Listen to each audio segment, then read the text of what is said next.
नमस्कार दोस्तों, आपको दोबारा वेलकम करता हूँ मानस एस्ट्रोनॉमी चैनल पे। तो वीडियो दोबारा से काफ़ी एक्साइटिंग होने वाली है। लास्ट वीडियो में मैंने आपको बताया था एबॉर्शन टॉपिक में। एबॉर्शन टॉपिक से मैंने बताया था कि किस किस लेवल की आप सफरिंग फेस करोगे, मतलब अपनी लाइफ में अगर आपने एबॉर्शन कर रखा है, किस किस टाइप की सफरिंग आप फेस करोगे इन दशा के अंदर आपने एबॉर्शन करा है। सैटर्न प्लैनेट की महादशा चल रही थी, उसमें आपने एबॉर्शन करा है, मेल में या फीमेल ने, दोनों किस लेवल की सफरिंग फेस कर सकते हैं नेक्स्ट लाइफ में, और ऐसे कौन से कॉम्बिनेशन है जिसकी वजह से आपकी सफरिंग स्टार्ट हो चुकी है, ये मतलब मैं एक्सप्लेन कर चुका हूँ अपनी लास्ट वीडियो में। तो इस वीडियो में मैं आपको सॉल्यूशन दूंगा, रेमेडीज बताऊंगा। अगर एबॉर्शन आपने इन दशाओं में कर रखा है, उसके अकॉर्डिंग आपको किस तरह की रेमेडीज करनी चाहिए वो मैं आपको इस वीडियो में बताऊंगा। और आपको D7 चार्ट में कुछ टेक्निक्स बताऊंगा और लगन चार्ट से भी कुछ टेक्निक बताऊंगा, जिससे हमको ये पता चल सकता है कि इस व्यक्ति का एबॉर्शन होने के चांस हैं, नेचुरल या अननेचुरल। आपका मतलब एबॉर्शन होने के चांस है, मतलब चाइल्ड बर्थ में दिक्कत आना, ये सब हमको पता चल सकता है। वो सब टेक्निक में बताऊंगा। मतलब बहुत से लोग हैं जिनका चाइल्ड बर्थ नहीं हो रहा है, बहुत ज़्यादा कोशिश कर रहे हैं पर चाइल्ड नहीं हो पा रहा है, तो ऐसे कौन से कॉम्बिनेशन है जिसके थ्रू हमें पता चल सकता है। तो नॉर्मली अगर ऐसी कोई सिचुएशन रहती है, बहुत हाई चांस रहते हैं कि एक बार एबॉर्शन हो चुका है, नेचुरल एबॉर्शन, या फिर चाइल्ड बर्थ नहीं हो पा रहा है, तो बहुत हाई चांस रहते हैं कि आपका दोबारा से सेकंड टाइम आप अटेम्प्ट करोगे, थर्ड टाइम अटेम्प्ट करोगे, नहीं होगा।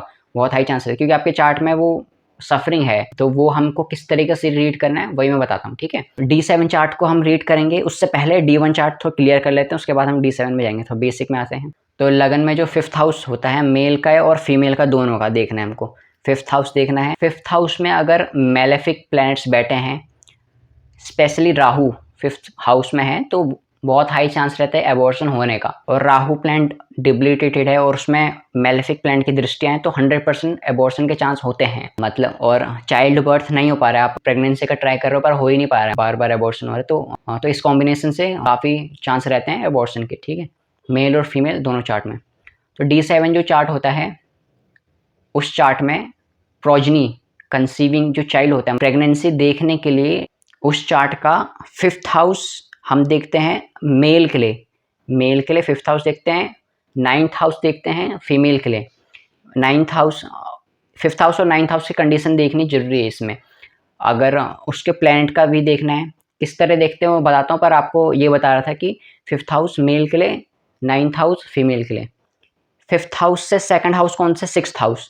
6th हाउस जो होता है वो डेथ ऑफ चाइल्ड है। उस हाउस की वजह से वो हाउस रिस्पॉन्सिबल होगा कि आपको चाइल्ड मिलने में, कंसीव होने में, प्रेगनेंसी मतलब बहुत प्रॉब्लम दे सकता है। 6th हाउस और 6th house lord for mail. अगर फीमेल चार्ट देख रहे हैं तो हमको 10th हाउस देखना है।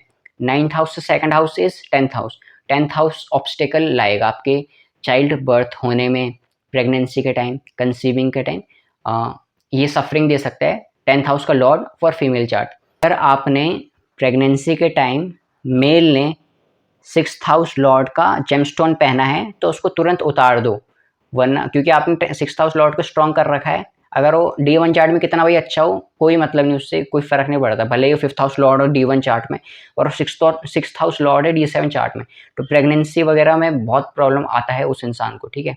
वैसे ही फीमेल में 10th हाउस का जो लॉर्ड है उसका जेमस्टोन नहीं पहनना है वाइल कंसीविंग, प्रेगनेंसी के बाद जब चाइल्ड बर्थ हो जाएगा उसके बाद आप जेमस्टोन पहन लेना, पर उससे पहले नहीं पहनना आपको। और while process in this 9 month duration आपको नहीं पहनना है, ठीक है, 10th हाउस लॉर्ड का स्टोन का, क्योंकि काफ़ी सारे लोग मतलब पहने रखते हैं, क्योंकि D1 चार्ट में वो प्लैनेट पॉजिटिव होता है, अच्छा होता है, 5th हाउस लॉर्ड है, वो चाइल्ड बर्थ देगा, पर असल में नहीं। D7 चार्ट है प्रेगनेंसी के लिए, मेन ये है, थोड़ा डीपली अगर देखे तो, ठीक है। तो D7 चार्ट मेल के लिए और फीमेल के लिए, दोनों के लिए उसका जो लगन लॉर्ड है बहुत ज़रूरी है देखना। अगर वो डिबिलिटेटेड है, नीच का है, D7 चार्ट का लगन लॉर्ड नीच का है, और या फिर मेलेफिक के बहुत ही ज़्यादा इम्पैक्ट हो रखा है, मतलब मेलेफिक प्लैनेट्स का उसमें कम्बस्ट है, तो चाइल्ड नहीं होता है, कितना भी कोशिश कर लो चाइल्ड नहीं होगा, क्योंकि उसकी बहुत बुरी हालत है। तो इस लाइफ में आपको ये सफरिंग करनी है। अगर दोनों मेल फीमेल के चार्ट में लगन लॉर्ड डिबिलिटेड है तो उनकी लाइफ में चाइल्ड होना बहुत मुश्किल है, मतलब डिनाई है, मतलब तो उनको ये सफरिंग फेस करनी है इस लाइफ में। 5th हाउस लॉर्ड मेल के चार्ट में, 5th हाउस लॉर्ड अगर 6th हाउस में बैठा है इट इज़ गुड, बैड नहीं है। 5th house Lord 6th house में बैठा है, वो प्रोटेक्ट करेगा चाइल्ड को, ठीक है। तो 5th house Lord 6th house में बैठना इज़ गुड। फीमेल के लिए 9th house Lord 10th house में बैठा है तो अच्छा है, ठीक है, इट इज़ गुड, तो वो प्रोटेक्ट करेगा।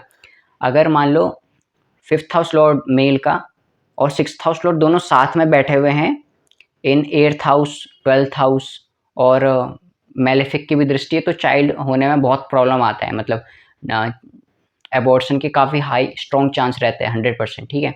वैसे ही मतलब सेम फीमेल के लिए भी आता है। अगर 9th हाउस का लॉर्ड और 10th हाउस का लॉर्ड 6, 8 एंड 12 में मतलब बैठे हैं, 8 एंड 12 में बैठे हैं और उन पे दृष्टि है, मतलब मेलेफिक प्लैनेट की भी दृष्टि आ गई, तो उसमें हार्ड रहता है, काफ़ी डिफिकल्ट रहता है चाइल्ड बर्थ में।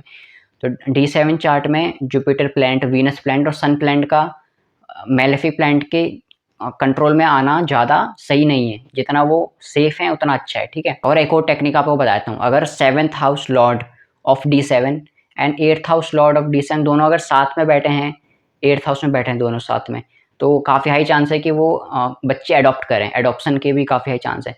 मान लो उनके चार्ट में कुछ ऐसे कॉम्बिनेशन है, चाइल्ड बर्थ के चांस है ही नहीं, मतलब बच्चा हो ही नहीं सकता, मतलब उन पेरेंट्स की चार्ट के अकॉर्डिंग उनकी लाइफ में सफरिंग है कि उनको बच्चा हो ही नहीं सकता, एबॉर्शन के चांस है, मतलब बच्चा कितना भी ट्राई कर नहीं होगा।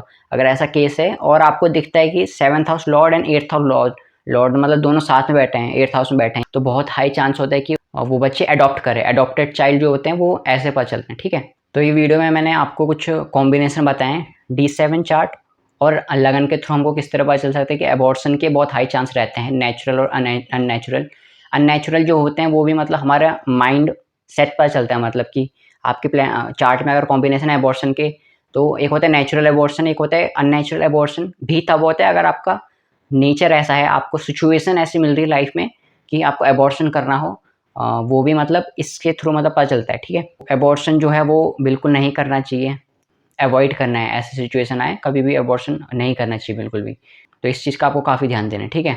तो जैसा कि मैंने आपको बताया कि एंड में बताऊंगा रेमेडीज़ क्या क्या। एक तो मैं जेमस्टोन रेमेडी बताता हूँ आपको। 5th house lord for male, male जो है उसका 5th हाउस लॉर्ड और फीमेल जो है, फीमेल का 9th हाउस लॉर्ड, मेल का 5th house Lord and female का 9th हाउस लॉर्ड, इनके जेमस्टोन पहन लो। D1 चार्ट में इन हाउस के लॉर्ड की कंडीशन जैसे भी है उससे फ़र्क नहीं पड़ता है। ओनली फॉर प्रेगनेंसी टाइम, ये जो 9 मंथ का ड्यूरेशन है कंसीविंग टू हैविंग चाइल्ड, तब तक आपको ये जेमस्टोन पहनना है। मेल को 5th हाउस के लॉर्ड का पहनना है स्टोन, फीमेल को 9th हाउस के लॉर्ड का स्टोन पहनना है, भले ही D9 चार्ट में। हाँ, अगर D1 चार्ट में बहुत बुरी कंडीशन है, इन लॉर्ड की कंडीशन बहुत ज़्यादा बुरी है अगर D1 चार्ट में, तब आपको अवॉइड करो, मतलब आप उन हाउस के जो लॉर्ड हैं D7 चार्ट में 5th और 9th, उनकी रेमेडीज़ करो रिस्पेक्टिवली, मतलब रेमेडीज़ करो for male 5th, for female 9th। In house के लॉर्ड की रेमेडीज़ करो, मतलब मंत्र करो, बीज मंत्र करो, या फिर उनके देवी देवता जो है वो आइडेंटिफाई करो, रेमेडीज़ करो, ठीक है। तो ये एक तो ये रेमेडीज़ होगी। और अगर एबॉर्शन हो चुका है, आपने अबॉर्ट कर लिया है बच्चा, तो आपको आइडेंटिफाई करने की कौन से प्लैनेट की दशा में आपने एबॉर्शन किया था, ठीक है। तो आपको, तो इसमें हमको महादशा लॉर्ड भी देखना है और अंतर्दशा लॉर्ड भी, मेल का भी देखना है, फीमेल का भी। तो मेल को अपने लिए रेमेडीज करने हैं उन 2 प्लैनेट की, महादशा एंड अंतर्दशा की, ठीक है।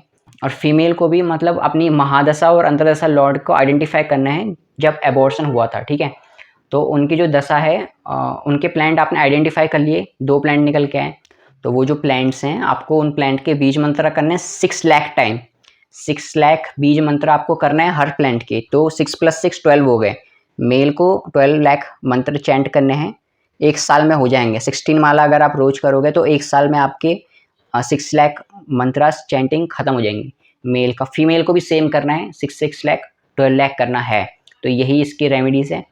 और जैसे ही मंत्र आपका पूरा हो जाएगा, तो 6 लाख टाइम जब आप मंत्रस कर लोगे, उसके बाद आपको उद्यापन करना है। तो पंडित जी को लाओ, हवन कराओ घर में, उन मंत्रस का उद्यापन करना है। जैसे आपका 6 लाख टाइम मंत्रस खत्म हो जाएंगे, ठीक है। पंडित जी को बताने की ये सब प्रोसेस हमने कर रखा है, हमको इन मंत्रस का उद्यापन कराना है। जैसे ही उद्यापन हो जाएगा, कंप्लीट हो जाएगा, फिर आपको प्रीस्ट के कान में जाना है, पंडित जी के कान में जाकर मतलब उनको बताना है, उनको उनसे फॉरगिवनेस मांगनी है पंडित जी को कि मेरे से ये एबॉर्शन हो चुका था इस दशा में, उसके लिए मैं माफ़ी मांगना चाहता हूँ, उसका मुझे पछतावा उनको बताना है। तो यहाँ पर आपके जो सिन है जो होने वाला था वो आप कंट्रोल कर लोगे। सो अवॉइड करो एबॉर्शन को, मतलब एबॉर्शन वगैरह ये सिचुएशन आती है कभी, मतलब अननेचुरल एबॉर्शन वगैरह को अवॉइड करो। ये जो रेमेडीज ऑफ कोर्स ईजी नहीं है, पर आपने ये सिन भी छोटा नहीं है, बहुत बड़ा सिन है ये भी। अगर आप ठीक से लाइफ को अगर समझोगे, पहले के टाइम में ये सब शास्त्रों में जो गिवन है नॉलेज, उसकी काफ़ी ज़्यादा वैल्यू थी, तो लोग ये सब नहीं करते थे। तो ये नॉर्मल था क्योंकि ये पता था, मतलब सबको पता है ऐसा है, ऐसी लाइफ है, पास्ट लाइफ ऐसी, सफरिंग ये है, हैप्पीनेस मिल सकता है अगर मतलब गुड कर्मस करो, बैड कर्मस।